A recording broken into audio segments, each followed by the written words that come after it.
Put on some pants at least. You're gonna get some skid marks on the bottom of your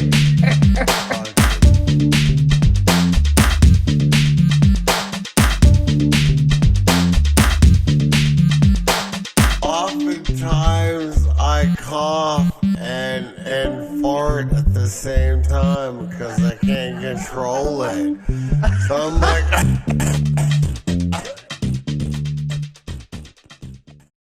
It's not really dramatically changed too much. I was thinking you being on keto now because, I mean, a lot of meats and cheese. You always down a lot of man meat and from under cheese anyways. So it kind of seems like a pretty smooth transition for you, don't you think? yeah, and every time I like crave a snack and I want like a low carb sugar free snack, I just grab a fucking dick. And Easy enough. Get us started, buddy. Super simple. Welcome to the Stiff Truth. I'm Bob West. I'm here with Scott Casanova, and we are once again here to tantalize and tickle the senses as and we the taint. bring you the exciting show.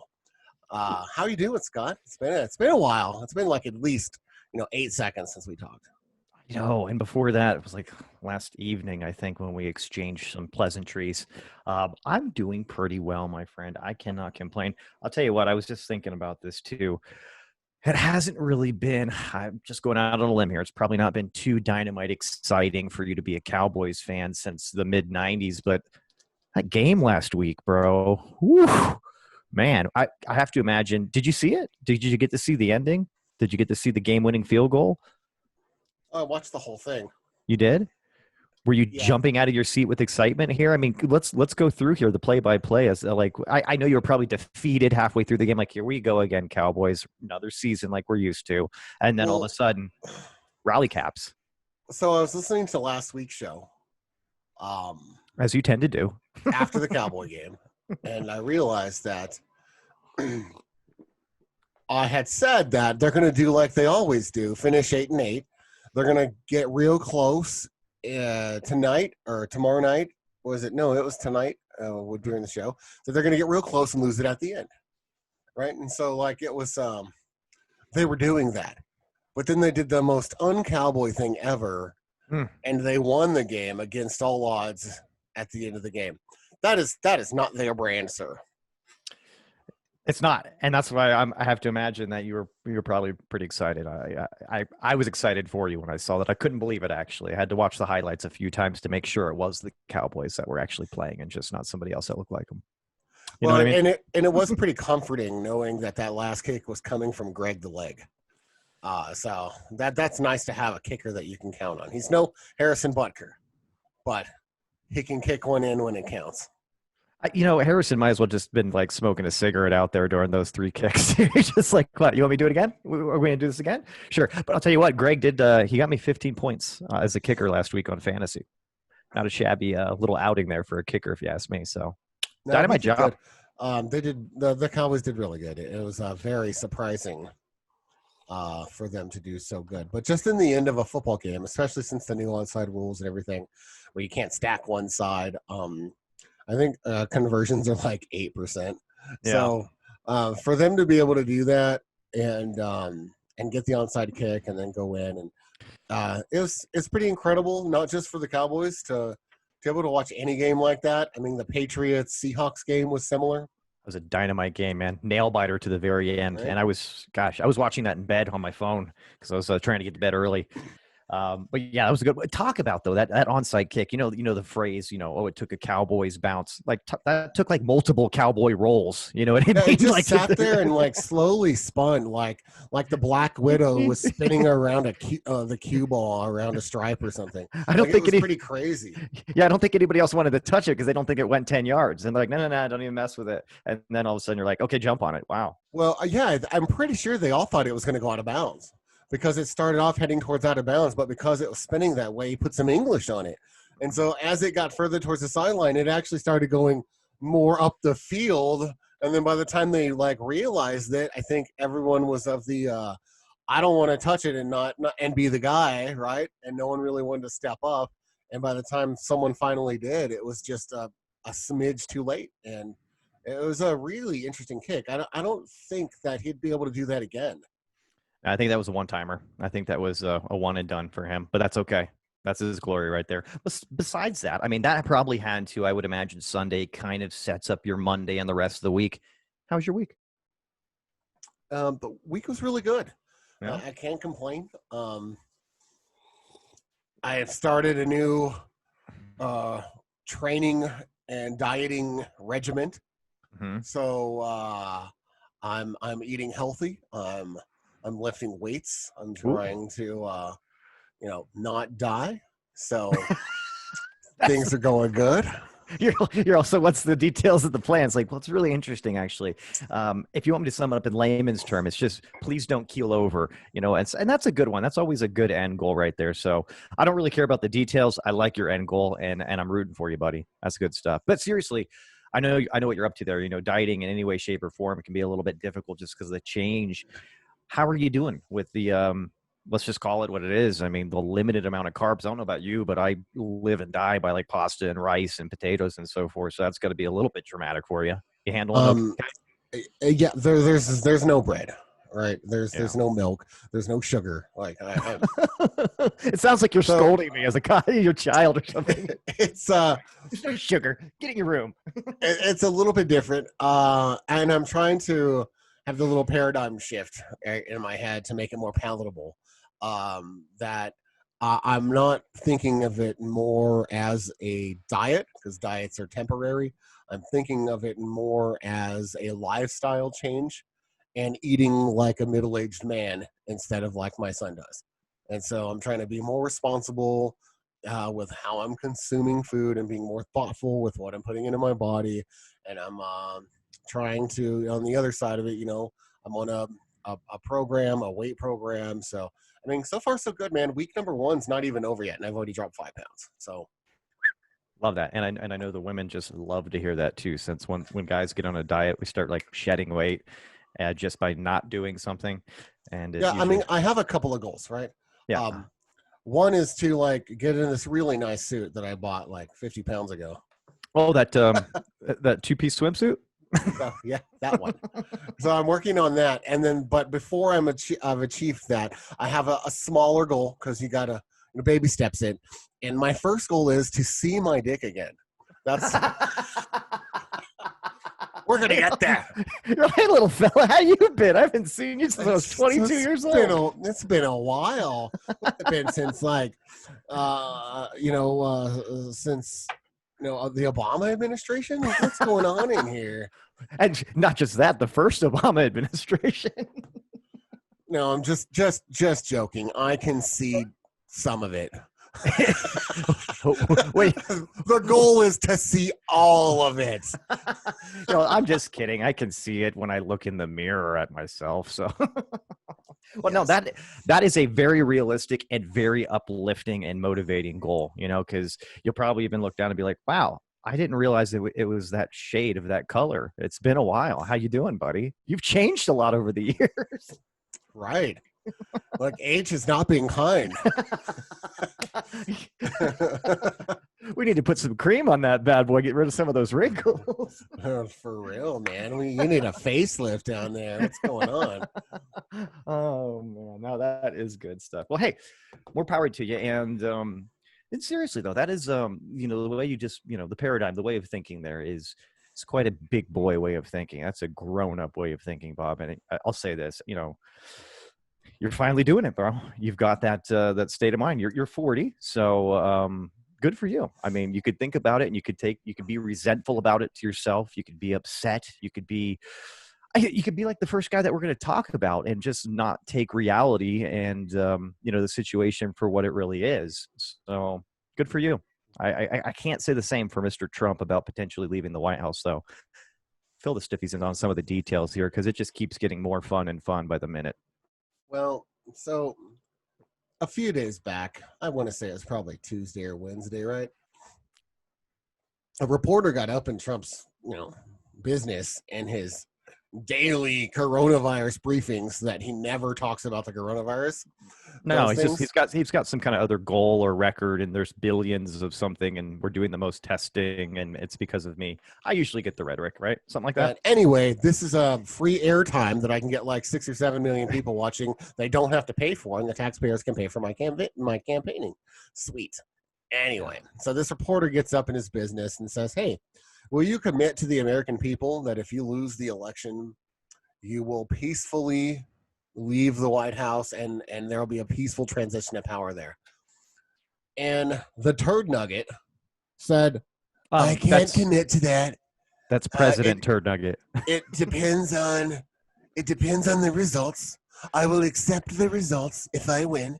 And they started giving some nonsense about like the balloting has already been crazy, right? And so there was some sketchiness. Let's just put a pin in that one right there. There was some sketchiness with some Pennsylvania ballots a few days ago. You probably heard about it. 9 ballots ended up in the trash. Okay. Man, that could swing the entire election there too. That's a swing state. Right. So here's the thing. After some investigation, a couple of things came to light. First off, someone from the Department of Justice commented on the case that was an active investigation, which I thought was against policy.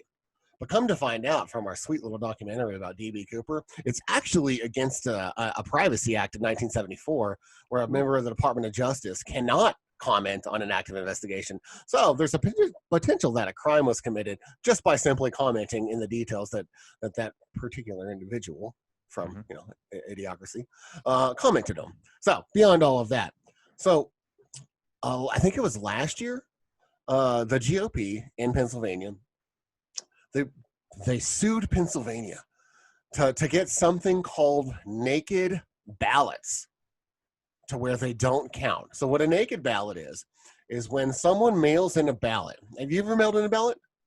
Yeah, but I started to take my pants down when you said naked, and this doesn't nearly sound as sexy as I thought it was going to be, so I'm going to zip back up. No, I've never mailed in a ballot. I've always done in-person voting. Okay, so I have too, except for the last primary. I was like, I'll try that out. That seems reasonable. Everyone's fucking getting sick, and I don't want to participate. I think you kind of did it in spite a little bit too. Come on, a little bit. I wanted to commit my fraud. So I felt left out. The whole process, right? I sent off. Actually, yeah, I sent off. I got a request for an absentee ballot, and I was like, okay. So I filled all that out, and then there's like, you need like your social security number. There's some personal unique identifying information in there. Sure, you included dick pic, those kind of things. Of course, right. Yeah, they want to make sure it's legit. But at my age, I started from the knee because it's easier to get the angle. So you used the selfie stick. Right. So then you send that off, right? And then like a week later, you get your actual ballot. And inside that ballot envelope, there's another self-sealed envelope. So there's like 2 envelopes in there, right? So you get your envelope or whatever. So anyway, so apparently like one of these ballots didn't have like they weren't in that second envelope or something like that. Well, so they were deemed a naked ballot, right, in the state of Pennsylvania. So in the state of Pennsylvania, naked ballots aren't counted anymore because the GOP won that lawsuit, like last year or the year before, right? So then they threw the ballots out. So after this investigation of it's all partisan, they're doing all this stuff, the Democrats. So first off, this poor kid that was helping got fired over it, right? And then it turns out with the investigation, when it went on even farther, that the votes shouldn't have been counted according to the new law in Pennsylvania. So while some of the media, definitely people in Congress are saying there's fishiness going on in Pennsylvania, that's swing state. Well, actually, they were just kind of following their state laws and moving on. So when he's talking about like fishy things going on with the balloting, he's trying to bring up all the examples. There hasn't really been a whole lot of examples yet of fishy things going on with the ballots. And really, truly, there's a handful of states that do mail-in balloting, right? Just Washington State has done it for a long time, is what I heard the other day when I was just doing some reading. And I have to correct myself. I'm sorry. I actually have done one mail-in ballot, and that was for the primary here in Colorado for Senate. As of course, there was only one name on the ballot because I'm a registered libertarian. So there's that. So good for you. I correct myself. We got to keep it honest around here. We do. Yeah, and so no one does mail-in ballots like en masse, right? So pretty much everyone in the states, the mass majority of states, do it the way that I just explained it. They send Mhm. out an absentee ballot, and many states send them out to everyone, every registered voter, so that you have that option. Um, some you have to request it only. I think in Texas you have to request it; they don't just send it. In New Mexico, they do just send it. I got one from the last lady that lived here because she probably hasn't updated her voter registration from like 5 years ago. I Right. hate that, man. I still get mail about somebody that lived here before, like currently, and they haven't been here for like 5, 6 years now. When does it stop? It kind of annoys me. It happens actually. I don't even know why I get so annoyed. To be honest with you, it happens like once every few months or something. But I get really upset, and I throw that piece of mail away. I commit fucking a felony every time that happens. I'm just throwing that out there. Well, you could just like put it back in the box and say I actually have wrong a big person or something. I have a big pile of it somewhere. I don't know. I don't know. That's okay though. It's a bunch of junk mail. So I want to say like 30 something, 38 states or something like that. Do the whole, we don't mail out ballots to people. Now the people that do it, like Washington, uh, they do. When it comes time, they don't bother with the absentee vote because it's all an absentee vote. So they literally do just mail your ballot to you, right? But there's been like 0.002 or something fraud that's been caught in that state, which is pretty consistent with normal voting fraud in person just across the country. So there's not anything to say that it's really skewed one way or the other, but it is very interesting. So circling back. Now, Now that everybody's educated on mail-in balloting and voting, what about Trump? so he was asked a question if he would transition in power, and he basically wouldn't commit to a yes, wouldn't commit to a no. He didn't say no, but Which he is kind of definitely like didn't say which yes. it's kind of like a no. You know what I mean? It's like if the results are in my favor, yeah, because the transition would be from me to me. I'm totally fine with that. But Right. if it's me having to get out of the White House, then it's probably going to be a hard no. But we'll wait and see because I don't know what the outcome's going to be quite yet. Yeah, and then he immediately went because you know what I've been saying about these mail-in ballots. Yeah. So let's try not to count these mail-in ballots. But So it sounds like Trump has a setup as organized religion does that we both appreciate and respect a lot. If things happen that are good, it's God's grace, what have you. Bad things, God's will, kind of stuff. He works in mysterious ways, that kind of stuff. So it's kind of like Trump's setup right now is, well, if I win, it's because I deserve the win, and I knew I always would win. But if I lose, I fucking told you those goddamn mail-in ballots would fuck me, and see what happens. So this is not real. I'm not leaving. right, even though there's been a pretty consistent message in national polls for Biden over Trump, that goes back before the fucking coronavirus started. Well, I will. So I will say this though, the polls were pretty much the same way in 2016, right? they were closer. A little bit closer.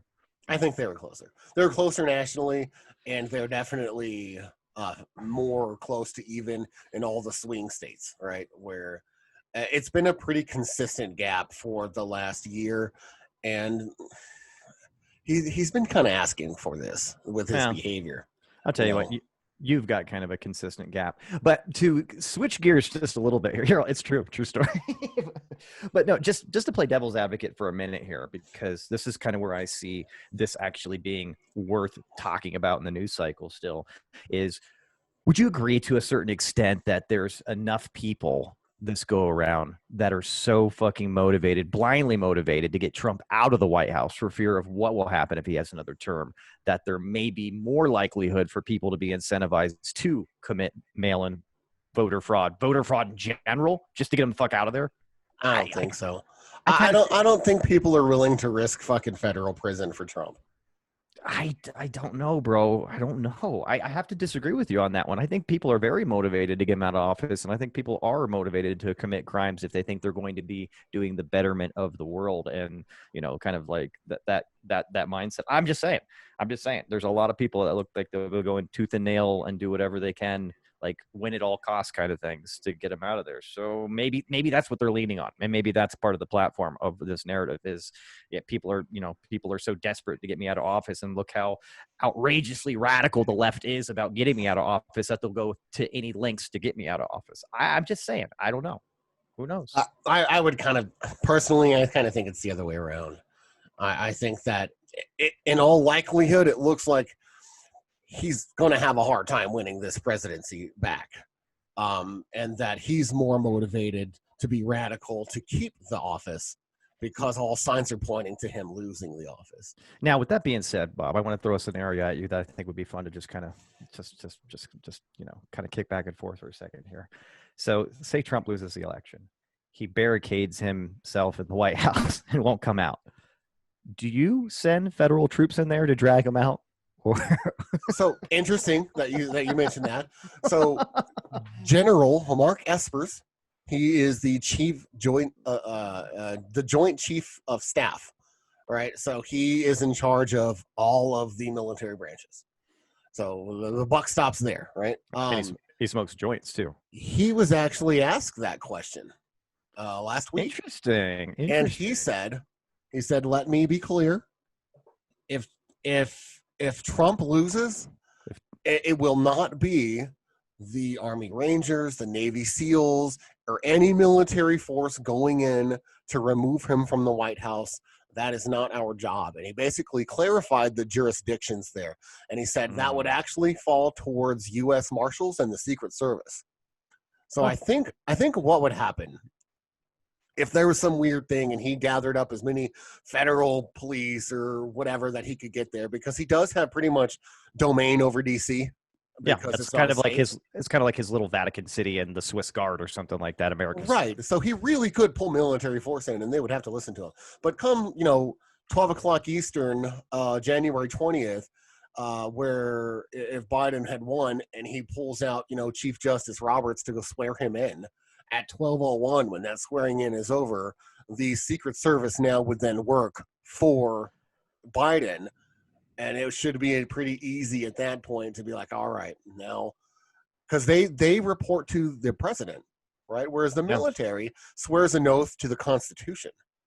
But the Secret Service is there to swear an oath to the president. So basically, the military reports to Rand Paul? I don't know. Or his dad. His dad. Thoughts and prayers for Pops, Rand. We're all with you, buddy. Yeah, I think he's doing better too. But yes, Ron Paul, get better. But no, I honestly, all kidding aside, this is actually, and I can't say all kidding aside because I'm still in the kidding kind of scenario mode right now. That's our wheelhouse.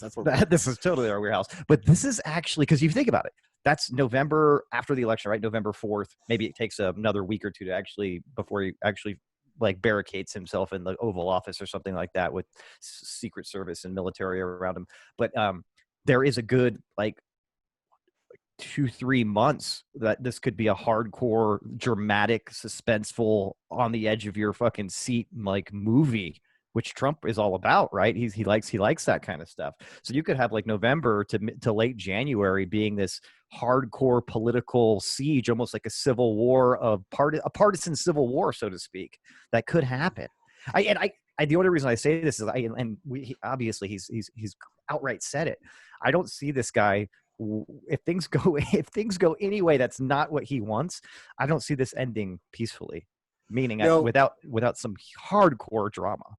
So there's a couple of things. I think you're right. I think he's become addicted to his power. He's been signing executive orders that don't even mean anything. he's like, I'm going to sign this executive order a couple of days ago to protect pre-existing conditions. And it's just like, well, that's already an ACA, which hasn't been repealed yet. That's still going on. That's Trump signed this. What is it? This puts American cheese on all the Big Macs across the country. So signs it with a crayon. There you go. Let's go. Well, no, he uses a marker. Come on. That's right. He uses a Sharpie. He does. It's like this big ass Sharpie, like he's a fucking NFL player and signing a ball. He keeps it in his sock, like T.O. He just whips it out. Trumpy baby, let me get an autograph. He's like, hold on, here, let me see your tits.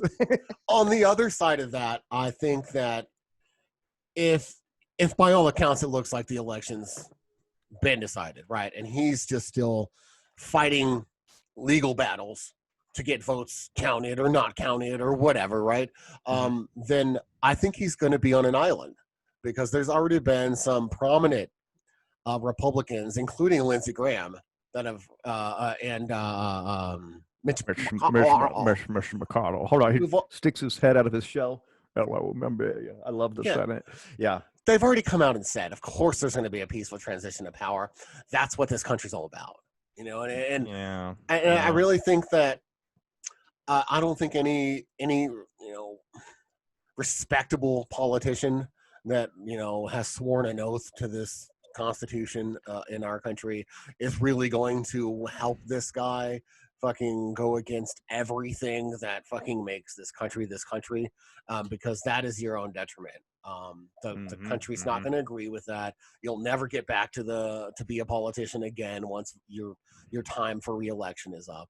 And even right now, Lindsey Graham's having a hard time with his re-election currently. And I think a lot of that's because of his stance of how he's swapped to be a yes man to Trump instead of, just being Lindsey Graham. Because by all accounts, Lindsey Graham was one of the most respected senators in the GOP.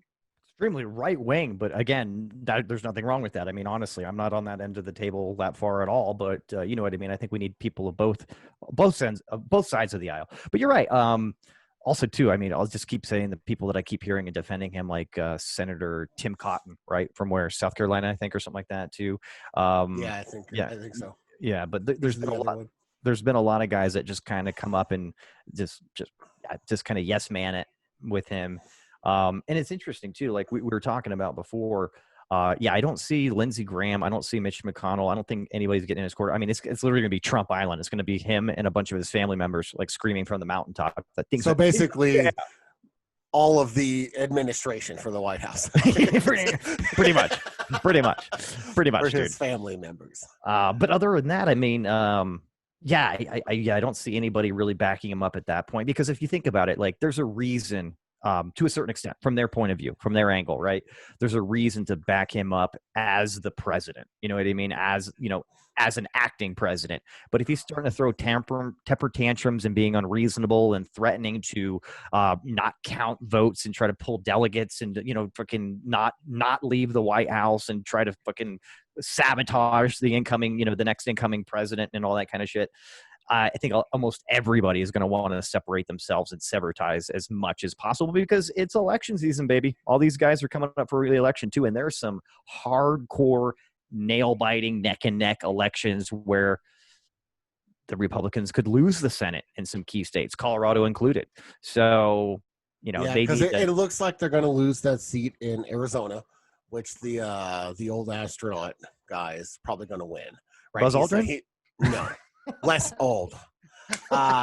He's the guy that went up for the space station for like a year. Right? Oh, I forget his name. But, he wasn't the guy that parachuted out of the Challenger before it blew up. Ooh, no, too soon. Too soon. So, but he's up by like 14 points. And that race is all but over in Arizona. So they're going to lose that one. Lindsey Graham is actually neck and neck in South Carolina, which would be huge. Mitch McConnell was pretty close like 6 months ago, but he's like 5 points ahead or something of Amy McGrath now in Kentucky. And then Susan Collins, that's a coin flip right now.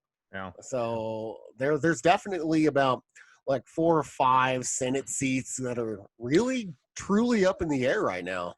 Well, it's here in Colorado too. It's Cory Gardner and John Hickenlooper, right? So Cory Gardner that's something where he could lose his seat too. So interesting stuff going on, bro. I mean, so they're gonna just I mean, at the end of the day, we talked about this too. What's more important for Republicans or Democrats? Really, gaining the Senate or keeping the Senate, or who's president? I think it's the Senate, hands down. Yeah, 100%. Bills don't even get to the president if the Senate doesn't will it. So no, the Senate has definitely the most amount of power in Congress because that's where the buck stops is really at the Senate majority leader. This Go is ahead. interesting because I'm just this is totally a tangent here, but is that why Palpatine is so threatening and frightening in the Star Wars series because he's actually more powerful than the Senate and just destroys the Senate? Huh. Um, Just gonna throw that out there. You chew on I, that, okay? I never thought about the Star Wars in it, but Of course you did. Yeah, reality, Scott. but yeah, and I think Trump has this like misguided notion that that the Senate's going to be with him like all the time because they've like really gotten his back, but um, there there's a lot more Republican senators distancing themselves from Trump right now. They have to. Like, I mean, we're talking about. They Right. gotta look out for themselves right now. So this is not time to back up somebody that could potentially be gone by the end of the year. Right. And Mhm. so I think because he's not a career politician, I think he's just now like getting that cold, hard taste of election season because we're a team until I have a risk of not getting reelected. Yeah. Then you're on your own. Then yeah, I'm not even throwing you a life preserver at that point. I'm going to put it around my tummy and I'm going to go off. Yeah, 100%. And here's the other thing I think is interesting too. We're talking about this as well. There is a lot of fuss going on right now about the Supreme Court. I mean, SCOTUS. you see it was made official here. His nominee is what's her name? Amy. Is it Amy? What's her first name? Oh, I don't know. I can pull it up though. Anyways, she would now be the sixth member of the Supreme Court that would be conservative leaning, not just conservative leaning, but a very devout Catholic, anti-abortion. People will say anti-women's rights, but come on, let's be serious. She doesn't want to roll back the right for women to vote and stupid shit like that. Let's pump the brakes, super liberals. I mean, but still, it'll So tip this a little bit. nominee is Amy Coney Barrett. Yeah, I'll tell you what, not bad looking for a Supreme Court justice. Maybe that's why Nominee. she got 7 kids. Oh, Hey-o. no, but yeah, again, there's a lot of fuss here, but you take out Ginsburg, God rest her soul, you literally have three kind of left-leaning, we'll say, on their political standpoints and their moral kind of standpoints. And then with the addition of Amy here, you're going to have a 6-3.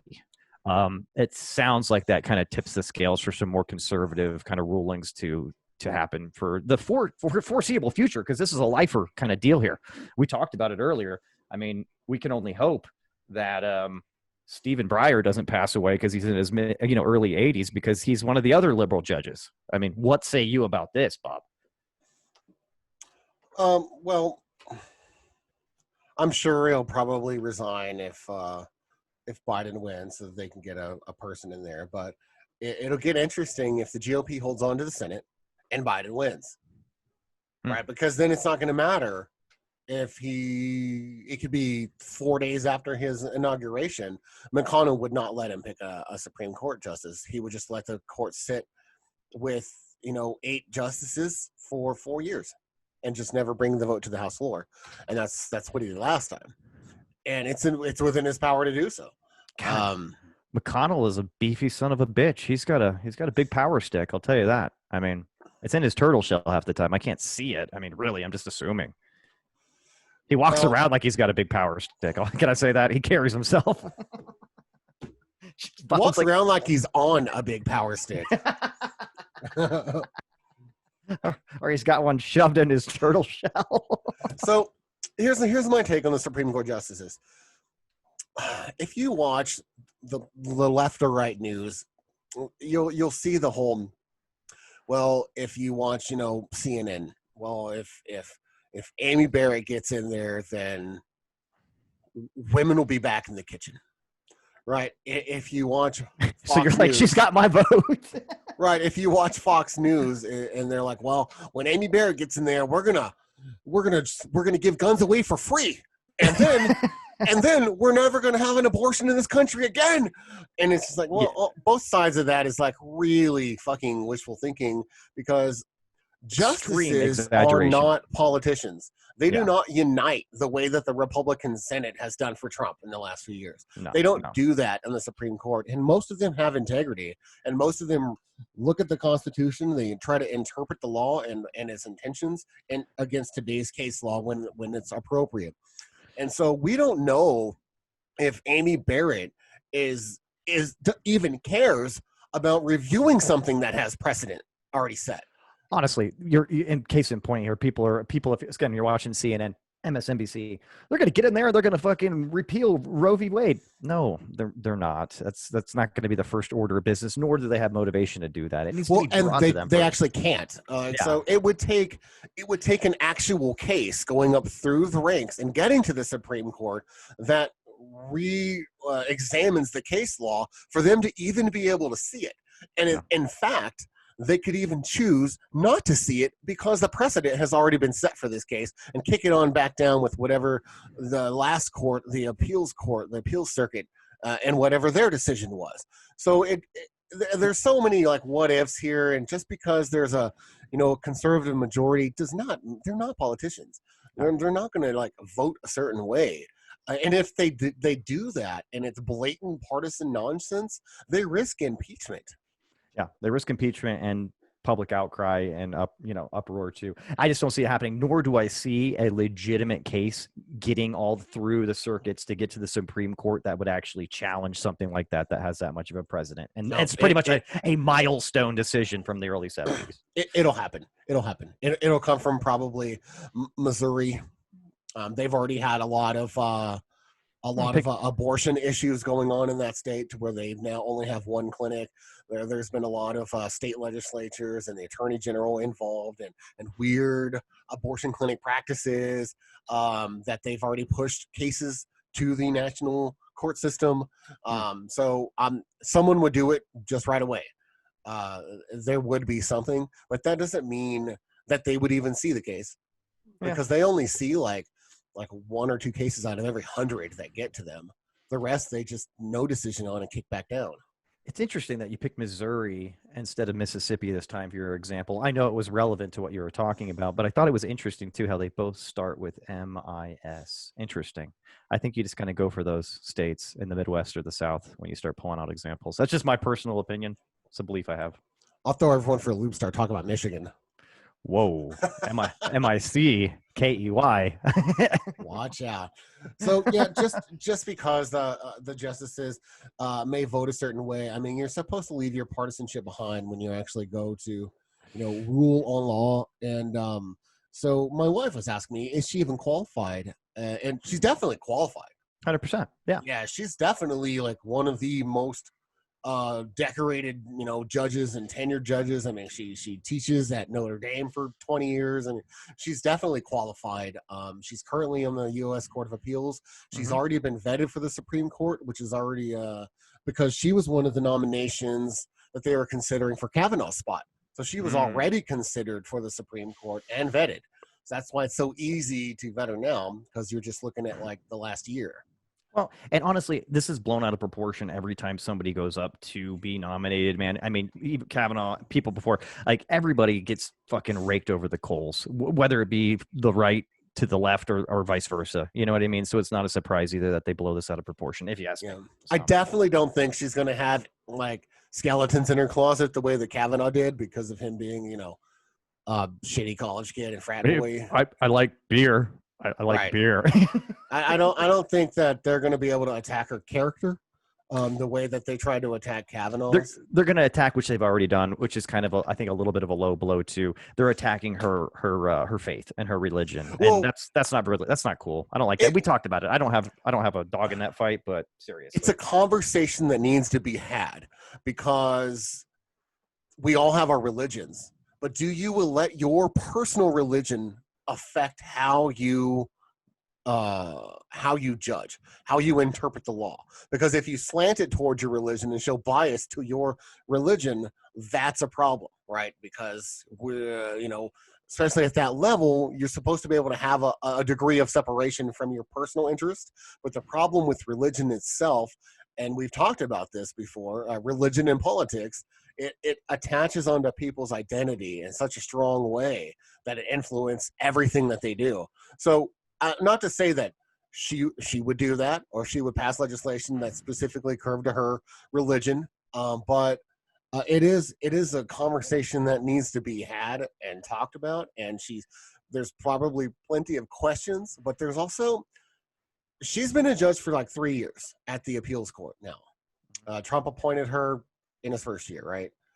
So she's got a lot of case law that you can that look at. she's judged on and ruled on. So you can go back and look at her history and kind of get an idea of how she's leaning on a lot of things. And then whatever's not there, you ask. That's what the Senate hearings are for.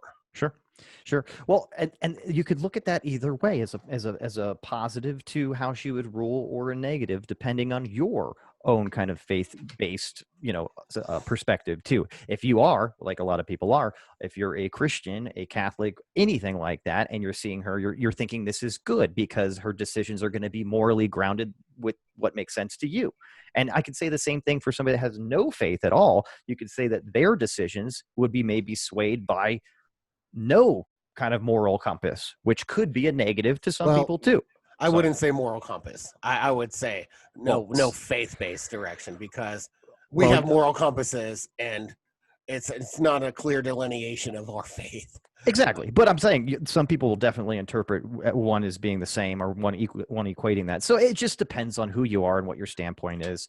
But at the end of the day, I say whatever. It doesn't really, I don't think it's going to nearly affect people as much as they think it's going to. So get it out of the news cycle. Let's get the first debate front and center, spotlight. What is it, next Tuesday? Next Monday? Is it next Tuesday, right? The 29th? Oh, yeah. No, it's in 2 days. Woo! That's what I'm talking about. We're going to cook like Super Bowl food here. We are. Like, we're going to have like, Now, remember. Wings. Yeah, I was about to say wings, brats, no buns. Okay, let's keep it meat and cheese. I never put a bun on my brat. Whoa! Gobble that thing whole. He's a gobbler, all right. He is a gobbler. I will tell you this: we're gonna have jalapeno poppers wrapped in bacon. We're gonna have some wings. We're gonna get down. I mean, this is an event. I mean, I want to make sure that both candidates are on their proper PEDs, and let's throw down here. Hard as a rock. Wait, it's going to be fun, my friend. And you know what? The hardcore free market person that I am really wishes that somebody would have pushed this up to pay-per-view, because I would have bought this shit. But hey, it's going to be free on TV, so hey, whatever. I'm pumped for it. But right, at least ESPN Plus. I mean, come on. Make somebody pay for it. This is supply and demand right here. 101. Let's go, baby. Well, with that being said, that was a lot of poly talk. So good for us. It's been a while. It has been a while. Yeah, so good for us. But with that being said, I'm out of coffee. I'm getting thirsty. I think it's time to make a fresh cocktail. What do you think? Well, I mean, it is mid-afternoon in TV land. So little inside joke. Wink. Okay. Yeah, let's go do it. All right, buddy. Cheers, Scotty. Oh, cheers all the way. Cheers to your tits. Cheers for fears. Oh, it's a great band. Cheers for beers. Recline that thing all the way back. Pour yourself a nice little bottle of bubbly. Hey there. What's up, man? What are you doing, bro? Making a Washington apple. I'll tell you what, man. These fucking bad boys are dangerously delicious. I mixed one up last night. As it was there it is. Here, let me get this little bad boy right here too. Well, it's a Washington apple. Ooh. Oh God. But I'll tell you, like I was saying, dangerously delicious, because it's not a punk bitch drink. I mean, you think Washington apple Macintosh martini kind of sounds a little bit fruity, and it does sound fruity. It tastes fruity too, but you got a nice shot of Canadian whiskey in there. You got a shot of some apple puckers, and then literally an ounce and a half of cranberry juice, and of course, our favorite, put that bitch in that motherfucking shaker and shake it violently like you're fucking Michael J. Fox, and boom, you've got yourself a delicious drink that doesn't to the slightest taste like it has booze in it. It literally tastes like almost like a spritzer, like like cranberry cocktail or something like that. When I had them last night, I had two in a row after I'd already been doing some drinking throughout the day while I was researching, and I was like, I better pump the brakes at 2 here because I could see myself making like a fucking pitcher of this stuff and just going to town, dude. Just like, Yeah, this is so delicious. It's delicious, and it really doesn't seem like a whiskey drink, right? It just doesn't. It's so light for a whiskey drink. It's a fantastic drink. Yeah, I'm all about it, man. I'm a big fucking fan. Now, and I'll say this too. I remember having these, God, years ago. I want to say over 10, 15 years ago. My older brother, we were at a bar or something like that. And he's like, let's get some Washington apples. We were already trashed like fuck. And I just remember them being like candy like this, where you're just like, and then blackout drunk, wake up. And they're not to be confused with the Appletini. No, please don't do that. We will not. Much different drink. The Washington apple is way better. And I will say this, guys, if you did confuse that, come correct with your bullshit, okay? Because this is the stiff truth. We're not going to be having fucking Appletinis on this fucking show. I'm sorry, I didn't mean to get rude and vulgar there, but we're gonna make sure it stays stiff, right? At least somewhat. Yeah, I mean, it's not always stiff. It's okay. It's okay if it doesn't happen all the time. That happens to every guy. I swear. I mean, I try to get it stiff, but sometimes our drinks are a little bit flaccid, but they taste great. And guys, I have no background on this drink at all, so there's the lovely history piece that I like to throw in. Is I got nothing. It's just a good tasting drink, but I couldn't find anything. No, and really, we had so much research to do that it wasn't at the top of my list. No, well, I normally can find something pretty quick, but honestly, I don't see it. But that's okay. It's good. It's really good. Anybody out there that loves a nice, refreshing, kind of fruity drink that's got a good amount of alcohol in it, I say go for it, guys. So again, just to recap here, if you weren't listening, which you should be, you listen to the fucking podcast, 1.5 ounces of Canadian whiskey. Please don't go with something else. Don't go with I think this would be pretty nasty with the Jack Daniels. Don't you agree? Wait a minute. Who am I talking to? You love Jack Daniels. You drink it by the handle. Never mind. But 1.5 ounces Canadian whiskey, 1.5 ounces of sour apple liqueur, aka puckers. There are some other ones out there, and then 1.5 ounces cranberry juice. Put that bitch in a shaker. Throw it in a nice martini glass. Boom, got yourself a beautiful cocktail. Enjoy. I went with apple whiskey.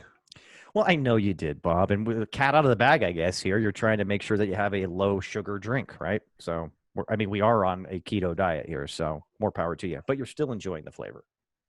It's a fantastic drink, and I still have my whiskey in there, so it does what it does. Whiskey. Now, whiskey. Now, tell everybody today, if they haven't already figured out by the couple times we've dropped his name, why are we having apple martinis, so to speak? Why are we getting in here with the Macintosh martini? Well, we went with the Washington apple because an ode to Washington, which is potentially where the infamous D.B. Cooper exited a 757, exit stair left, and took off with $200,000 of the Department of Justice's cash. Yeah, some cash, man, some cold hard cash, right? But no, I love that. And again, if people don't know, and I would imagine too, the Stiffies on average, or maybe a little bit younger than this story was famed, right? Because let's face it, if you were our parents probably know this like the back of their hand. Like, oh, I remember 1971, November 24th, the day before Thanksgiving. Crazy shit went down. Couldn't believe that somebody literally like hijacked a 727, just to correct you there. But a 757. No, 727. I watched 2 documentaries. I wasted 7 hours of my life yesterday, Bob. Trust me on this one. but no. But still, everybody will know this, that some guy hijacked the plane. He was wearing like a suit, pretty much. Nice dark sunglasses, if you see the gentleman behind me, which is the lovely sketch artist. But just fucking swan dives out of a plane pretty much. 200 grand disappears. Nobody ever finds them. Now, the reason why we wanted to talk about this, obviously, a conspiracy hasn't really been solved. There's no doubt in our mind that this actually happened. I mean, legit, it happened. He did, touch down at SeaTac, get $200,000 from the FBI, get it back on the plane, let 36 passengers, which was the total list of passengers, get off the plane. He actually let one of the stewardess get off the plane, held the other one back, and the flight crew went back up in the air. And their plan was to go down to Mexico City. But since he wanted to jump out of the plane, he needed them to fly below 10,000 feet, have the flaps all the way down to 15 degrees, which requires the engines to work overtime. So there's no fucking way he would have made it to Mexico City without refueling. So they agreed, let's refuel in Reno. And then he put down the back door staircase there that the 727 had with no safety latch on it. Oh, funny enough, just so you know, after that happened, they installed a secure device that you could not open that within air, and they called it the Cooper, the Cooper switch, which I thought was Nice. pretty cute. Little ode to him right there. Little tip of the hat to you, my friend. But then here's where it gets a little bit murky, and here's where we're gonna kind of like there's so much. As you know, I watched this other documentary where honestly the flight path that's confirmed by the FBI and Northwest Airlines is completely different from the flight path that they have in this other documentary. And there's a reason they chose it. But he could have jumped out like we thought. He could have jumped out in Washington State. He could have jumped out in Northern Oregon on the way to Reno. But he did, in fact, jump out of the fucking plane with 200 grand on him, and nobody ever found him. So No, but someone did find $6,000 of that 200 grand next to a river in, was it Washington or Oregon? Oregon, I think I want to say the southern tip of Washington. It was pretty much right there on the border, if I remember correctly. But you're right. A man and his son were out there just looking for a place to set up and make a fire or something like that, and literally just brushed it off, decomposing bills, all still with the little rubber bands on there. Called up the FBI, double verified the serial numbers. Sure enough, part of the 200K. And that's what they said, too, had to have been placed there years after 1971 when it happened. So this is where it gets a little bit sticky. Yeah, and it was exactly $6,000. Oh, yeah. So that money was left there for somebody that never found it, and then eventually somebody else found it. Or, Bob, could it have been placed there as a diversion? Or could have somebody got a portion of his money and felt the heat a little bit too much, got paranoid, and just decided to drop it off somewhere? Or maybe the double crosser. Well, the thing about it is it wasn't unmarked bills. No. They were all marked bills. They were all marked bills, but he did request that everything that he got, and it was, I guess the bulk of what he got was highly circulated used $20 bills. Now, why would you do that? Because when bills have wear and tear, the government periodically does pull them out of circulation and take them to the Fed, and they burn big piles of this shit. So the idea is get bills that are already pretty weathered and worn and torn, so he could spend them once, and then they'd probably get taken out of circulation very near after. And here's the other thing I watched. I think it was on the other documentary. The big thing about why that doesn't even really matter, marked unmarked bills, is especially back in the early 70s, mid 70s, it's not like any bank, was it either common practice, nor did they have the resources to do it, would ever check the serial numbers on bills. That even today they don't. Yeah, it's just not something it's not an efficient thing to do. So them, by sending marked bills, unmarked bills, neither here nor there, and the majority of them were very weathered and worn and torn, been in circulation for a long time. Kind of like, kind of like you. You've been in circulation for a while. Yeah, so the big thing here is this all started in Portland, right? At the airport in Portland. This guy gets on the plane, and on the way to Seattle, because they're going to Seattle. That's when he lets everyone know that, hey, I have a bomb. So when they get to Seattle, like, the passengers all get off. They don't even realize this is happening, right? So the passengers all get off and leave. A couple of the flight attendants are off. Now it's just one flight attendant and the two pilots and DB Cooper from this point forward. Bob, I want to correct you real quick. You can check your political correctness at the fucking door. This is 1971. They were stewardess, okay? They were sexy stews, all right? I'm sure they were. But I jest. but that's kind of how it happened. So this all went down while they were sitting there in Seattle at the airport. You know, when once all the passengers had left, that's when like all the ransom and the money. So he asked for $200,000. He asked for what, 4 different types of parachutes? 2 mains and 2 reserves. Yes, 100%. So he knew enough about, because I didn't even know that there was different types of parachutes, right? Like who knows? The lay person won't know. So this guy obviously had some training, and at that time, there wasn't a whole lot of recreational skydiving going on by non-military. Right. Most of the skydivers were military, and that's where they kind of got hooked on skydiving. Now, I'll say this too, as you profile, I think the main 13 suspects, right?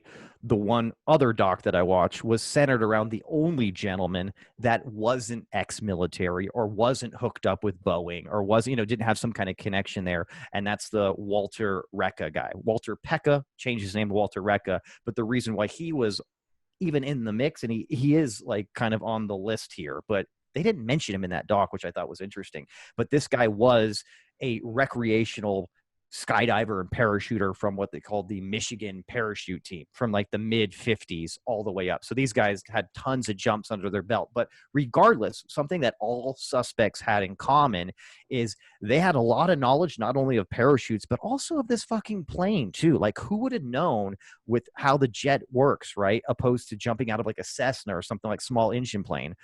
How would they know just right out of the gate, like, hey, you need to make sure that you take this bitch under 10,000 feet. You need to make sure that you have your flaps all the way down to 15 degrees. You need to make sure you're only this going and this. so fast, because if not, you'll get in the jet wash and it'll be a violent thing, So. Oh, yeah, they were able to slow this plane down to 208 miles per hour, something like that. But literally, and the one thing that we watched, this guy knew more about the 727 than the fucking flight crew. I mean, so this had to be somebody, if not was a professional, whether it be recreational, not a professional parachute skydiver that knows a lot about planes, or somebody that has some kind of military, some kind of defense background, right? So that's kind of where the suspects come from. But again, this thing has been going on. It's the only unsolved skyjacking in American history. 45 years cold case with the FBI. So, there's a lot to it. And a case that just got administratively closed. Yeah, I think they're just. I think more than anything, they're kind of like. I think they're sick and tired of it and a little bit upset. You know what I mean? That they literally, it's been something that's been circulated around. There's so many books and pulp, just fiction kind of. Well, it makes the FBI look like fucking assholes. Yeah, it makes them look like a bunch of clowns. Like they literally can't find this guy, and from like the different people that could be suspects, it's literally looks like and appears like that. Who could be the real D.D. Cooper, Dan Cooper, is literally like just staring him right in the face and they can't find him. You know what I mean? So that's got to be extremely embarrassing for what's supposed to be the nation, if not world's leading investigative unit. Yeah, I want to say the FBI is pretty much renowned and known for being one of the best investigative units in the world. Yeah, and the whole D.B. Cooper is funny too, because the guy's alias is Dan Cooper. DB came because a paper that reported on it got the name wrong, and it was DB Cooper. It already went too far. Yes, it went back in the 70s as what we would call going viral, and there was no way to stop it. So that was fake news. It got on, and the wind hit the sail, and it was gone. But so DB Cooper, Dan Cooper. So if there's any confusion there. And just so that our younger stiffies out there have a little bit of grasp on this, $200,000 in the early 70s was about $1.25 million in today's money after inflation over the years. So this was not a tremendously small amount of money. It wasn't terribly big, but I think that's kind of the point, right? You have to have it big enough that you can secure it and strap it down to your body and still require and still give you enough to basically disappear and retire on. Yeah, well, let's put it in perspective. I mean, just so people can kind of wrap it up into okay, $200,000 doesn't seem that much. It was a lot more than at that time. What this could probably buy you is about 8 different nice houses. So it's a pretty good amount of money. Worth jumping out of a jet for? Maybe not me, but then again, I'm not a trained professional. I just act like one on the Right. podcast. I mean, if you're ex-military or ex-paramilitary, right, and you're already into that, then that's not a big deal for you, right? Especially if you're jumping out of, C-130s or whatever in Nam, and then now you're just at a 727 going at basically approach speed uh, over where you had obviously scoped out the landing and knew where you needed to go before this flight ever happened.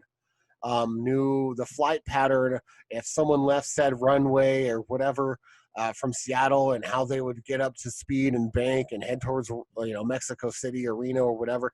You would already kind of know where you're going. So this whole, he just jumped out in the middle of the mountains, that's fucking retarded. No, he didn't. Yeah. And no way. And there's a couple of things here too that before we did some research on this, there was some, just some misconceptions about what was possible and why this is a big deal. You know what I mean? First and foremost, what I had kind of heard from people in general is, well, there's no way this guy fucking lived. There's no way you can't jump out of a jet plane. You can. The military does it on a daily basis. It's completely doable. Now, the one thing that I thought was very interesting is there's two main types of parachutes. There's more the old-fashioned parachutes that are circular shaped. That's what DB Cooper had. I couldn't remember what it's called. And you've seen the ones today that kind of come out like almost like a giant kind of rectangular kind of thing. Right, yeah. Those are much more effective when it comes to being able to steer them and stuff of that nature. So they weren't even out yet, the kind of modern parachutes. So that was one thing that people were saying, well, this guy obviously didn't make it because he had this old-fashioned parachute where you can't steer stuff. He's literally going into very heavy tree line kind of stuff for us, like you were saying. So I don't see how this guy could have made it. He had all kinds of shit strapped to him. But at the end of the day, something that they brought up is like, dude, they had people trekking through and combing everywhere where he could possibly have landed. And it's been 45 years. I mean, people have dug up this case again and again and again. They just kind of transferred the power of who was investigating it.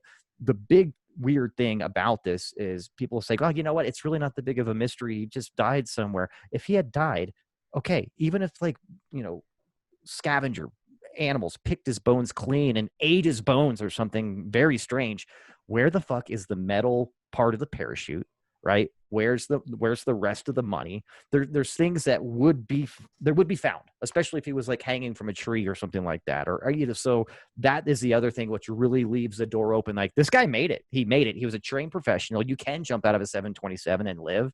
Yes, it was wintertime, but if he had, again, somebody that had survival skills, like almost everybody that they're talking about, ex-military had, and a lot of these guys were in Vietnam, that's 100% feasible that he got away scot-free, so to speak, and they can't find him and they're really pissed. So that's what's really impressive right there. Well, and beyond the reputational hit, the financial hit. I'm sure they spent tens of millions or hundreds of millions of dollars looking for this guy that stole only $1 million. It's just not even worth it. Like, this case should have been closed in the 70s. We can't find him. Fuck it. I'm not spending any more money on this. The juice ain't worth the squeeze. But like you said, it's at this point, it becomes like, for lack of a better term, it becomes the principle of the fucking matter. We're the goddamn it's a FBI. Vendetta. Yeah, we need to get this done. There's no way this guy's going to embarrass us like this, but he has. So I don't know, man. And it looks like there's about 13 or so people that they kind of tossed around as prime suspects, number one. None of them had enough weight to prosecute, which I think is pretty interesting, considering that a lot of these guys had the exact mold that they were looking for, but they can't place any of these guys in Portland the night that this happened, or the day. Which was what? The day before Thanksgiving Day? It was November 24th, 1971. I believe it was Thanksgiving Eve. Yeah, Thanksgiving Eve, which is actually pretty. Everybody says, the flight crew and everything. The one thing that's really cool about DB Cooper, he was a gentleman and a sweetheart of a man. He was very polite to the stewardess. Yes, ma'am. Thank you, ma'am. This and that. When all the people got off the plane, which again kind of pushes military. Exactly. And then when he let all the passengers off the plane, he's quoted saying, "Happy Thanksgiving," to everybody. Have a good one. So, pretty interesting how he had a really cool and collective demeanor throughout something that's probably one of the most stressful Another things. thing, Scott, is that he wasn't nervous. Like, if it were you or I about to jump out of the back of a plane with like no experience and we'd be so scared, sweating bullets. It was like, But this guy was not. This guy was like business as usual back there. So he knew exactly what he was doing. He had a plan. The plan was on schedule. Nothing was rattling him. It was perfect. He even sent the stewardess up to go be with the flight, the crew in the cockpit. And then next thing you know, the plane jars a little bit and he's gone. Now, the interesting thing is, hold on, I got to sneeze. Yeah, get it, baby. Get it. Yup. That's a good one. Woo! Come on, So baby. the interesting thing is, they didn't go back and check. Not for a while. Once they like felt the plane move up and down, which later on said from testing that it was actually the stairs bouncing when he jumped. Mhm. But no one like went back there to be like, is that dude still here? Because he did have a briefcase with what looked to be a fucking bunch of dynamite hooked up to a detonator. So like they didn't want to go back there and have him just like fuck it and blow everyone up. So they did kick back and just let him go, and they went and landed in Reno and whatever. And then so he was gone. But the pilot did note into air traffic control, I think we've lost our passenger. So Yeah. you should probably mark this spot where we're at. And again, like we were talking about pre-show and everything too, is just radar and surveillance at this time in the early 70s, very rudimentary, very rudimentary. There was no kind of digitalization of it until the mid 70s. So where exactly they were and the flight pattern they actually took is all subject to, honestly, even the FBI's like legit story that they have is just, it's from TWA. That's or not TWA, TWA, Northwestern Airlines. That's it. So that was the other thing that I watched is they have a completely different angle because it's this, and we talked about it before, is they were flying so low and mountainous terrain not only fucks up radar, but it also creates a lot of disturbance in the air, turbulence and things like that you try to avoid. So they had a lot of professional pilots say the way that the FBI has this and the way that's documented by the airline doesn't really make a lot of sense with the altitude that they were flying at, because any legit, like educated, experienced pilot would have gone around the Cascades, around the mountain ranges, and basically taken the direction that bodes a little bit more well to Walter Recca's story, is that they actually went east further into eastern Washington state and then kind of hooked back down to go into Reno instead of a straight shot down, because you're going directly over the mountains at a very low altitude. So I don't think they have a real clear idea. It's kind of like throwing a fucking, a dart at a dartboard to a certain respect on where this guy actually jumped out. Not only did they not check right away, but there's also that inconsistency of being able to figure out where they were exactly at that time. So that kind of, it gives him a lot of, I guess, advantage here with never being really pinpointed to where he even landed. Yeah. And everyone, well, not everyone, obviously not the FBI, but everyone loves this story because it's the guy that the word that keeps coming up is victimless crime, right? It's the guy that stole a bunch of money from the government and got away with it. And he was a sweetheart. Right. But not a victimless crime. I mean, there's clear PTSD from the stewardess and the pilot in their interview 40 years later, right? I mean, clearly they were still, wounded and scarred by this event in their past, because yes, I guess being held hostage on an airplane for 3 hours with a bomb, probably pretty fucking terrifying. Right. Sure. But so it's not a victimless crime. And as a taxpayer, fuck that guy. but everyone does have that allure. It's kind of like the bank robber that never gets caught. You know what I mean? The heist. The heist. He's a vigilante folk hero to so many people, because you do want to think stepping outside of this completely in modern day. You want to think this guy's so smooth. I mean, he's got the nice shades on too. He's got a nice little James Bond looking suit on, just like everybody. Happy Thanksgiving. I'm out. But that ties a clip on. So. And it's a clip on from JCPenney's too. I mean, have a little bit more class, DB. Let's go, buddy. Let's step that shit up. At least go to Macy's, for crying out loud. You know what I mean? I mean, Bloomingdale, something. Hey, let's give him this. He didn't have the 200 grand yet, and who knows? I mean, maybe he just got kicked out of the military, so maybe he didn't have a dime to his name. So maybe that's the best he could do. I mean, I don't like to judge people like that, Bob. All right. Well, so this one's fascinating, and the timing that we got a hold of this case is fascinating too, because of the FBI recently saying, you know what, we're fucking done with DB Cooper. We're done, and that's kind of crazy. And anyone that hasn't heard the story, if you watch the movie Without a Paddle, it kind of centers around this whole story and the looking for his money and all of that. So that's a good one too, and hilarious. It is. It's a good one. Matthew Lillard. You got Seth Green. You got an all-star cast in there. Dak too. Shepard. Dak Shepard. Gotta love Dak. Gotta love Dak. I know you do. That's a different kind of Dak. And now you love you. What's your experience riding Rapids? Have you rode a Category 4, 5? Why don't you put those two together? Yeah, that's right. I rode a Category 45. Lie to me. I don't care. I'm not the one that's going to die. It's a classic one. But here's what I think. And again, this one is so fun, and I think this is going to be around for a long time because as we get more and more time under our belt, just like the people that were interviewed, the stewardess and the co-pilot, right, that were interviewed, dude. Especially that co-pilot, he looked like he was on his last leg. You know what I mean? These people are not going to be around. Their cognitive ability to recall. He's in his mid-70s. Yeah, and the cognitive ability to be able to recall something from 45 years ago and have like all the facts straight is just going to keep getting diminished and diminished. So you give this another 10, 20 years, there will probably be not one person that participated in this or even possible witnesses to DB Cooper or who he is that are even going to be alive anymore. And it's already gone so far without any definitive evidence of who it actually is. This is going to be one of those cruel mysteries for the rest of the time where people are going to speculate what happened. It's great. There's so much mystery to it. And I honestly think what happened is this. I'm just going to throw it out there. I'm not going to pinpoint one of the guys and say this is the guy because I don't even know if they got the guy. You know what I mean? Or he even was one of the suspects. But I think he legitimately jumped out of the plane professionally, landed, took his money, spent it, moved on with his life, and he chuckled the rest of his time seeing periodically this shit on the news. That's what I think. Well, I also think this would make a great television series about the FBI trying to get him, right? Oh, almost like Catch Me If You Can, but DB Cooper instead of Leonardo DiCaprio. I like that. I like that a lot. That'd be great. Yeah. So you Hollywood execs out there that listen to the show, you're welcome. Yeah. And by the way, send us our 20%. Okay. So that's it. You guys want a fun story?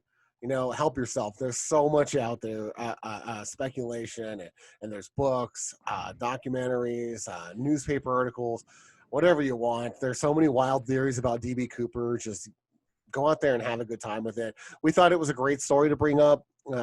It's unsolved, and the conspiracy theories are just kind of every which way with this one. Everyone kind of has their own ideas as to what happened, who it was, why it happened, if it happened. And here's something I'll leave you with too. I think is kind of interesting. You get all these guys. And it seems like they all do it very later in their life, like whispering to their Mexican nurse and her, I'm DB Cooper. There's like right. A handful of guys that keep saying this. And I honestly am like, well, why would he lie at this age? He's telling his best friend, he's telling his wife, he's telling his maid. But honestly, I think it's a lot of guys reflecting on their life with a lot of regret. And they just like, I want something to be known by. I'm DB Cooper. It's kind of like, it's everybody stepping forward. I'm the real DB Cooper. And it makes it even more murky on what's really going on here, which just perpetuates the allure of the conspiracy. You know what I mean? And the mystery. So just so everyone knows, I'm DB Cooper. No, even though I wasn't born for like 8 years after. Whatever. Well, you're a very talented criminal. Don't judge me. Don't doubt me. Don't doubt my prowess. Anyway. Good stuff, Bob. That was a fun one. I did enjoy it. They're always fun. I can't get enough of these. I feel now that we're literally, my hair is going to start growing up and I'm going to start looking like the guy on Ancient Aliens the more and more of these that we do. I just feel that's what's going to happen naturally to my body, and my physiological makeup is going to change. Are you referring to Giorgio Tsoukalos? See, and how do you know his name for sure now? Because the aliens told me. I'm not saying that the aliens did it, but this was totally done by aliens. That's got to be his best little line, his catchphrase there. And Look, the farther the seasons go on, the bigger and wilder his hair gets. Oh yeah, he's like a mad scientist of alien conspiracy. He's like a human troll doll. Shake him around. Right? Just throw that guy on top of a pencil. So for those that are watching on YouTube, if you look behind me, you can see a little bit of social media references. It's probably something we should have talked about sooner. It's probably something that everyone needs to hear. We want to talk about social media manipulation, and how easily guidable the masses are, not just in America. This is not a problem that's unique to us. This is worldwide, baby.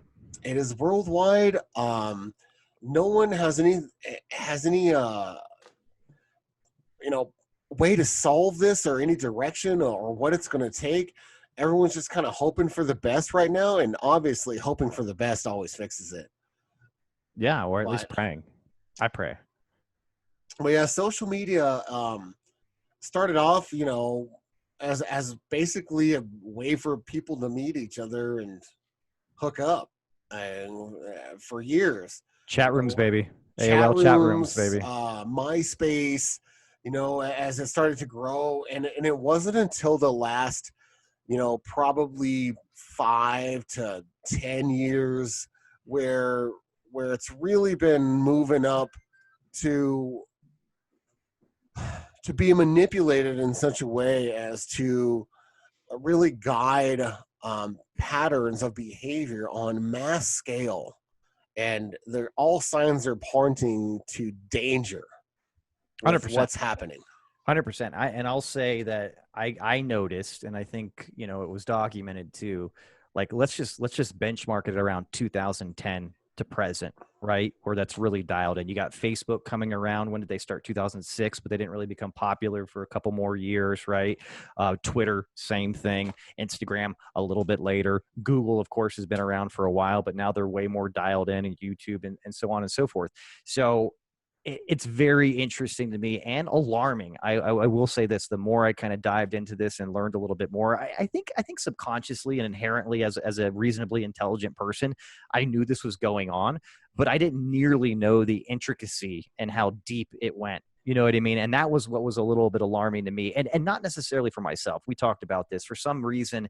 And maybe this is me being ignorant to what's really going on and I'm snowed over or what have you, but I don't really believe I'm as susceptible as maybe the masses to be influenced with my behavior when I'm bombarded with internet ads that are tailored to me and my behavior that they record on the internet and through their programs. But I just don't think that I am. But it is very alarming to me, the depth that they are going to, meaning big tech, and basically understanding more about us and our behaviors and our decisions than we understand about ourselves, and maybe even our family understand about us, and how they redirect that to market to us.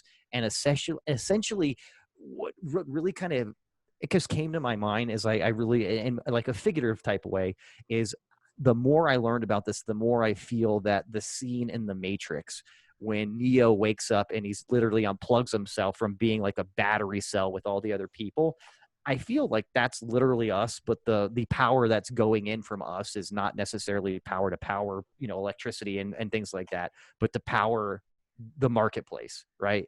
And stimulate advertising. And we're not revenue. Batteries, we're money machines. Exactly. So we're batteries in the sense that we're literally plugged in. They're using everything about us and how we behave and manipulating our behavior to make money. And that's really one of the things that I really, that's something that just came to mind when I was learning more and more about the manipulation that not only social media, but just big tech in general has on the world public. You know what I mean? So yeah, like Google's a key player in all of this, and they don't have any social media. In fact, they disbanded Google Plus, which was their attempt at social media last year, I believe. So, but they're a key player in other ways because they're complicit with their data collections. So they get involved and they form deals with Facebooks and other places that, let's just call it advertising sites, which is all Facebook really is at its core. And then they exchange data there. So, by the way, if any of you are wondering, Facebook isn't really what's listening to your phone, like the Facebook app. When you have that Facebook app, many people don't know this, but when Facebook accesses your microphone to listen to your conversations, so that way when you say, Certain fucking keywords. Nordic track or whatever. You get a Nordic track ad later on, and people are like, "Oh, my phone listens to me." I think, well, no, don't think it does, and No. you agree to that in the terms and conditions, right? It's not actually the Facebook app. It doesn't happen until you install the Messenger app. And That's where it is. And that's pretty. It's a bummer, Bob, because we communicate on Messenger almost exclusively because I think it works better than our reception on our cell phone to cell phone, which is kind of interesting, isn't it? Yeah, because I get better internet signal wherever I'm at than I do cell signal. Yeah, imagine that. And you're probably not alone in that. It might be by design. I don't even know. I wouldn't put it past. So there's that. But you're absolutely right, dude. It's crazy, man. I mean, one of the things that really stood out to me too is everybody thinks that these sites are free, right? And what they're, like you said, what they're designed for. Like everybody thinks, oh, Facebook is free, Instagram is free, Twitter's free. It's just a way for me to get on and figure out what's going on in the world, or communicate with celebrities, or find my friends from high school, or try to find somebody that I want to date or whatever like that. There's nothing free about it in the grand scheme of things. We're paying for it at the end of the day. It may not be directly, it's more indirectly, but just a word to the wise to everybody out there. Anything that you're using on the internet that is a free program, something's going on where, again, you're being farmed essentially. Well, they're selling your data and they're selling your time to advertising companies. Or they're keeping their data and they're using it in other ways. So now, one of the interesting things that I found about all of this is this all came from a genuinely good place, right? When Facebook was created, Zuckerberg created it for Ivy League people, for Harvard, right? For students to kind of find a way to interact with each other because they're always so busy with their studies, whatever, right? And it kind of blew up. Then it went over to, I think it was like Stanford had it next. it bopped around to a couple of Ivy League schools, right? So we never should have had it, you and I.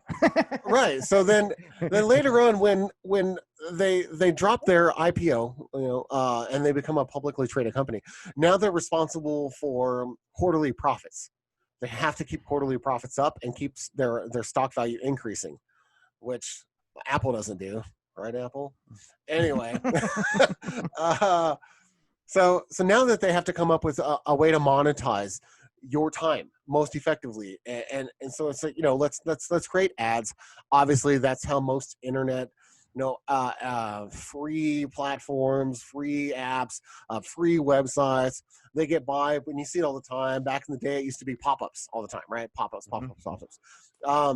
Not that effective because it's not so personal.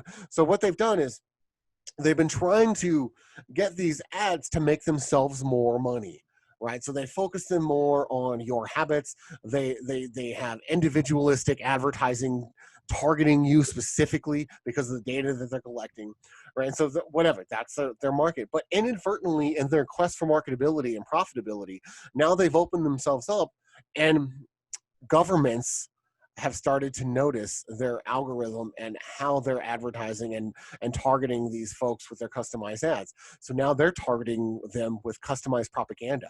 So much that in many parts of the world, citizens tear themselves apart because of the things that they're seeing on Facebook, specifically Facebook, are dividing people. And it's this huge social experiment about manipulating behaviors to disrupt whole nations, to destabilize nations, to tear them down, to get them susceptible in a business sense to a hostile takeover, to a change in ideology so that they can have a different direction. And the rich, the wealthy, the powerful, those are the people that are taking advantage. I mean, you see it all the time. The FBI gave a warning that, Russia is going to try to give us propaganda during the election about their election results because they know that there's going to be a hanging Chad there, right? And so be mindful of that. And that's coming right from the FBI because they know it, they see it. But how many people are going to believe that? We're being conditioned to never believe anything. And we were that's talking a about dangerous earlier. precedent. Yeah, I mean, we were talking about earlier, ourselves specifically. I mean, we see something on social media and we're like, so this is maybe a thing. Let's figure out what's going on. And we do our own independent research. Now, mind you, we're doing independent research through other search engines that are big tech. So what are we really finding? What's being filtered in and out that they want us to see?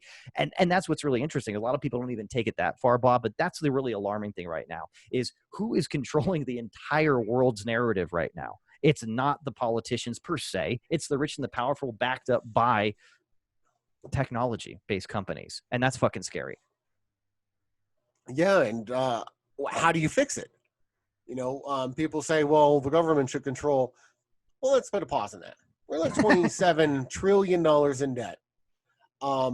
And we want to go ahead and add maybe a $500 billion a year department to fucking monitor Facebook and provide oversight. Bob, put it on our tab. Just put it on our tab. We're good for it. What are we sacrificing, and what department are we cutting to get? Where are we getting that money from? Are we raising taxes? Is that the plan? We need to fix social media by raising taxes. Is that what we're into? No, we got this. We got this. We eliminate needless government agencies. First three to go: IRS, DEA, and the ATF. Gone. There we go. There's the budget for it. How come we need the IRS when we have TurboTax? Can't we just like automate that with software anymore? I don't get it. That should be an easy win, right? It's like, well, taxes are pretty complex. Okay, everybody goes to a flat tax. Next question. Get out of here, IRS. You're done. Right. Done. We do 17% for all. Done. It's like, but nobody's paying their fair share. Actually, if everybody pays the same percentage, it is fair. Every time. But I pay $1 million and you only pay $100,000. You make 10 times more than me. See how that works? You're right, though. I mean, literally, Pandora's box is opened here to a certain extent, but what we're going to do to put it back in there. You know what I mean? We can't close it. We can't shut it down now. It's gone too far. So that's the other scary part about this, man, is not only are people, and this is the smaller part. This is what me and you were talking about. The advertising to us, having that personalized based off our behaviors, try and manipulate our behaviors moving forward. That's scary in itself, but I think can be managed if you're mindful of it. If you're truly mindful of it, it has the potential to be overtaken by the individual. However, you put this again out there on a grand scale and cast the net over the entire world, and it's marketed and advertising to everybody, again, to control and manipulate their behavior. And then you start putting the political manipulation in there. And this is where I have no idea, honestly, how we get this under control. Yeah, because you're right about it. It's too big. Right. Mm-hmm. So for us to say, you know what, Facebook, fix it, or we're going to TikTok you in America. Right. You're not going to be allowed to do business in America. And by the way, who else? Twitter, Instagram, which is Facebook too. But you start getting all these social media sites and be like, hey, if you're not going to oversight yourself, then you can't do it. And then they're like, well, we can't afford to oversight ourselves because it's not in our business model. Mm-hmm. Then how do we make up that money? Because we have profitability to concern ourselves with. So, and since Facebook's like what, a $400 billion company or something like that, it's too big. You just cut them off. If you cut some of these big tech companies off in America because the social damage that's being inflicted and hit the reset button, then economically, what does that take to recover from that? 20 years? I mean, maybe it'd be crazy. Yeah. And then socially, what does it take to recover, especially from those people that their business is all designed based off of social media marketing and guerrilla marketing, and they can't afford this bigger marketing. And then that starts skewing a bunch of companies start going out of business because they can't afford to market with the big boys at real advertising agencies. And then the whole business structure of America gets redeveloped, and it takes us years to change. How do you address that? I mean, that's the big question is, yes, obviously we need some oversight. Or you guys, big tech, you have to start oversighting yourself, and then maybe the government gets involved in a subsidiary sort of situation where they subsidize them for some of it. But then again, where does that money come from? So it's a really complex socioeconomical thing that has to be considered when we're trying to change these patterns. But right now, things have just kind of skewed out of control, and it's almost like social media just needs to go away as for the betterment of humanity. And I'll just say this right now.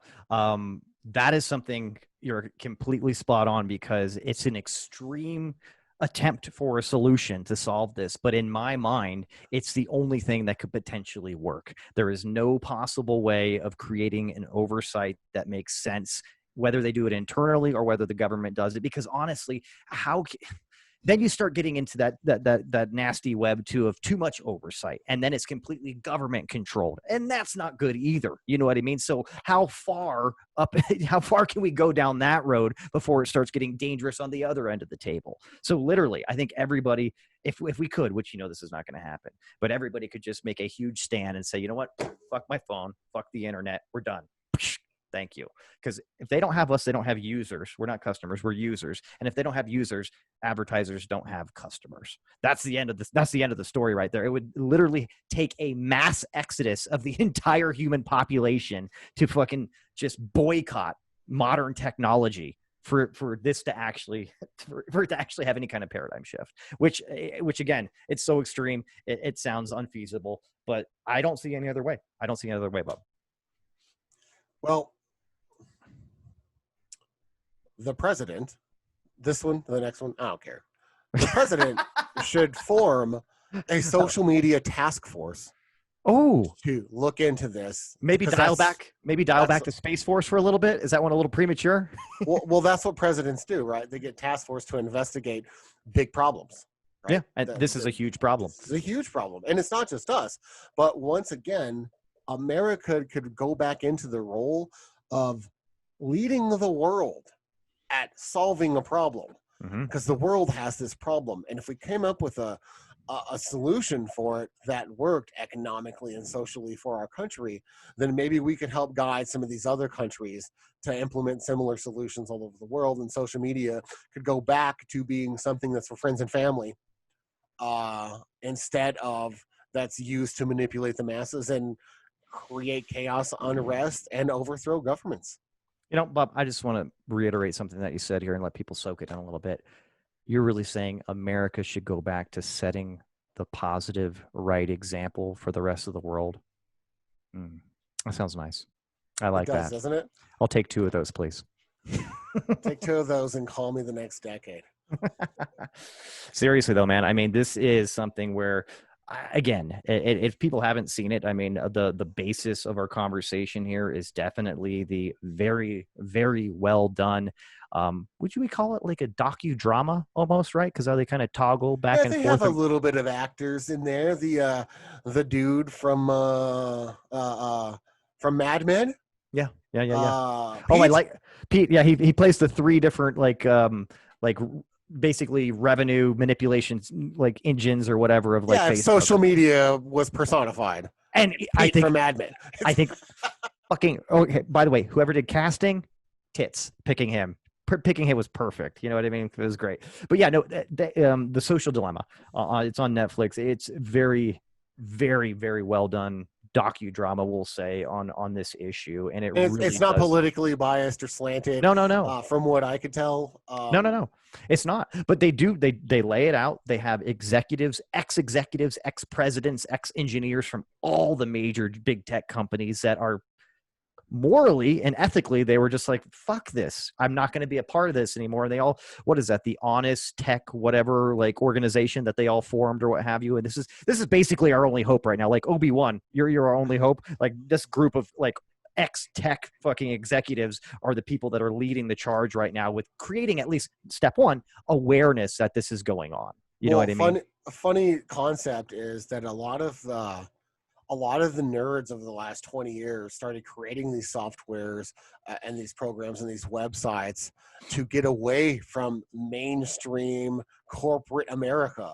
And now they've become the vultures, and they are the biggest problem in corporate America as far as its impact on our culture. And that's why a lot of them reached a moral conflict, and a lot of them quit. Yeah, 100%.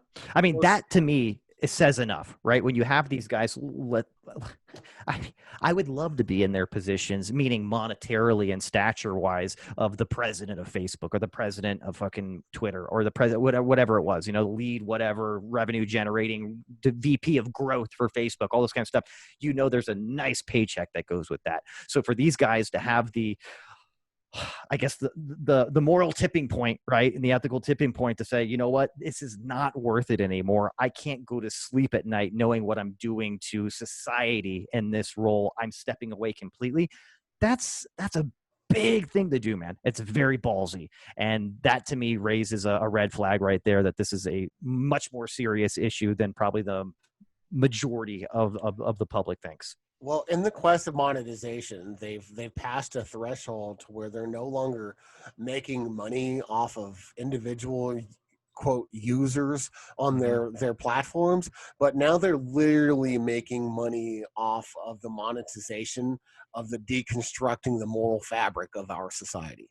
Yeah, and breaking down political systems, and like you were just saying right there, dude, that's the most alarming thing. Is this right now, if big tech and the people that are behind it want to, they can cause civil wars between countries and political parties that will rip countries and essentially maybe entire economies, like in the entire European Union, for example. If they had a bug up their ass and they wanted just to dismantle the entire European Union, they could literally do it systematically through social media if they wanted to, and probably accomplish that goal. Or even America. I'm just using that as a gross example. Well, I would like to say, not that our Stiffies are like this, because they're the smartest audience in the world. Oh, But the bee's knees. I do encourage people that when you see something on Facebook, especially if it's news or politics, think back to high school and college and be like, 3 sources. So then go get your 3 sources, right?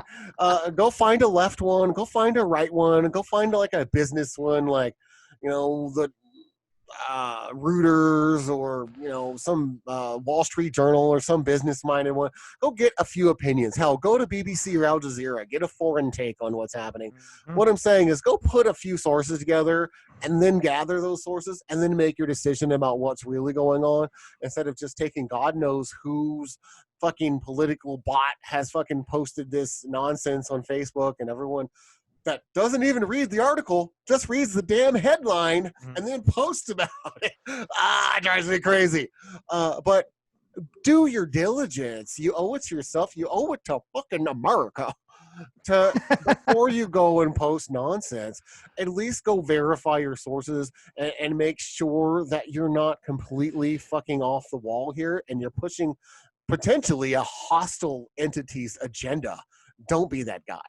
And honestly, Bob, you really just put it in perspective there. I mean, joking around too, but there's so many people that have become mentally so goddamn lazy. You know what I mean? There is no second and third look at anything. Like you said, I see so many people that share things with complete outrage too, complete and utter outrage of what it says in the bait click title, right, of what it is. And they don't even click on the actual article and read the first couple of lines. And that's one of the reasons why this is so successful and so dangerous too. I mean, literally, people know from algorithms, from all this tracking, that they don't even really have to have a story of any substance in some of these bait click articles.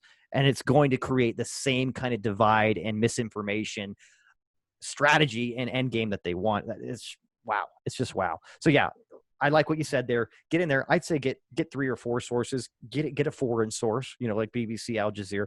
Go ahead and go look at Fox News and go look at CNN too and compare those and just laugh at how different they are. But try to go somewhere in the middle and then go grab something from Forbes or something like that. You know what I mean? Get and then just email me and Scott and we'll tell you the truth. Or at least our spin on it, because, we're usually somewhere in the middle anyways. At least that's what we like to think. And honestly, it's just be mindful that pretty much everything on the internet that you're reading, that's a news article or whatever, has the potential to be put out there by someone with ill intent, right? A hostile nation, a slanted business that stands to profit off of changing your opinion. That's not a nice thing to say about Asians. Whoa. I'm sorry.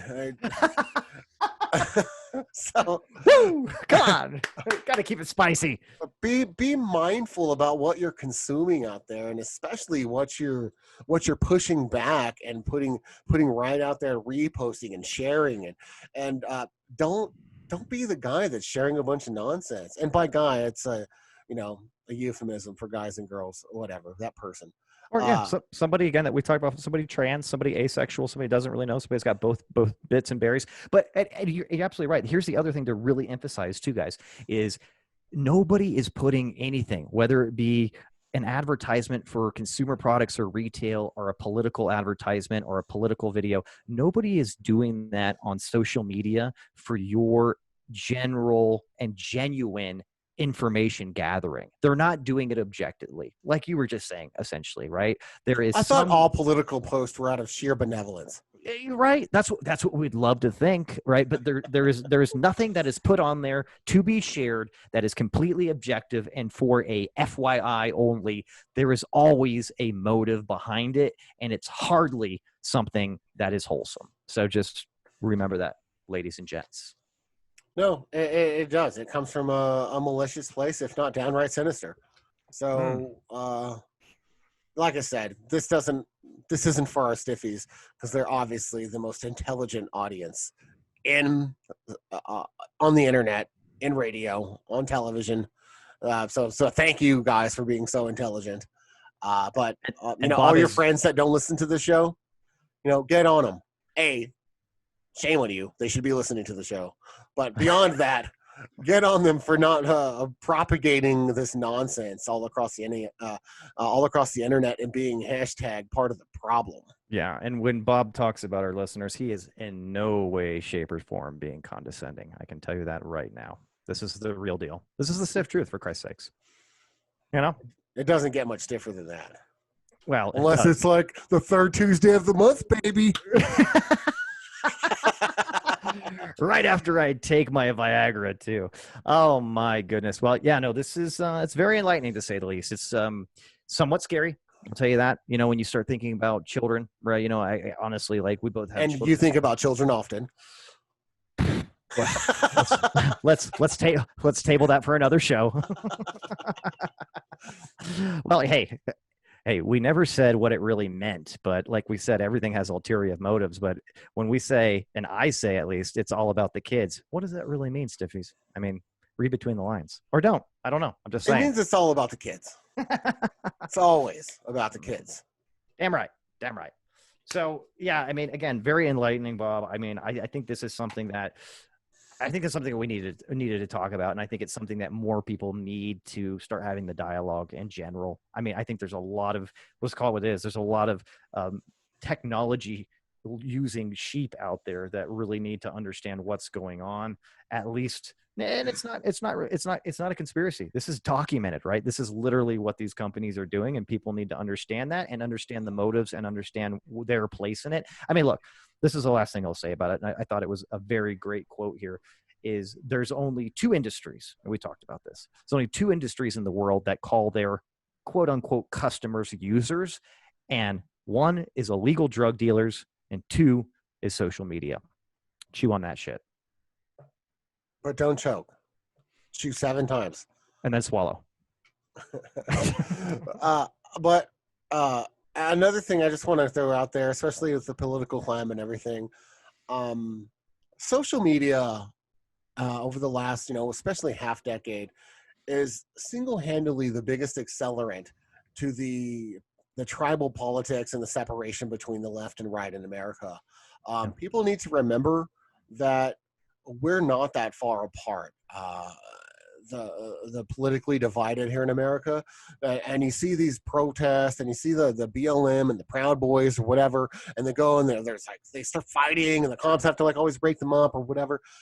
It's not actually like that, and to make it like that is a choice, right?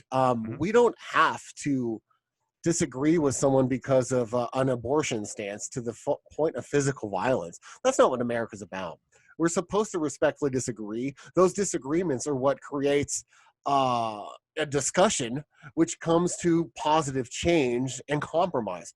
That's what America's always been about. So just be kind of mindful about someone on the other side of the fence of where you may sit politically, and invite that a difference in opinion, and invite that healthy discussion from your friend, your neighbor, and don't back away from it or hide from it, or try to put it in a hole to where this is something that we need to fight for. No, there's only a couple of things that people need to fight for, and pretty much it's like your spouse or your children, right? Or someone talk about your mama, right? That's the things that we fight for. We don't fight for our fiscal responsibility view. Yeah. Well, be objective. Take a lot of other people's opinions. Have that open dialogue. Don't be so close-minded. And for goodness sakes, don't be a Cowboy fan. I think we can kind of close it up after that. You want to take us home? Yeah. The Cowboys are going to win tonight. he's mouthing that they're not, but it's okay. But yeah, That's I fake think, news. That's fake news. let's I think we're about at time here where we want to be. Let's close No, this we bad did boy good. out. This is a great show. I'd like to thank everyone for taking their time up with us and listening to us. Please, like us, subscribe, tell your friends. I think most importantly, get the word out there. This is a 100%. great show. The whole world needs to listen to us. They'd be better off. But I agree. that's all I've got. You've been great, Scott, once again. So Wow. I appreciate that. You're Thank always you, Bobby. amazing. You the And same. we will catch you guys next week. Later, Stiffies.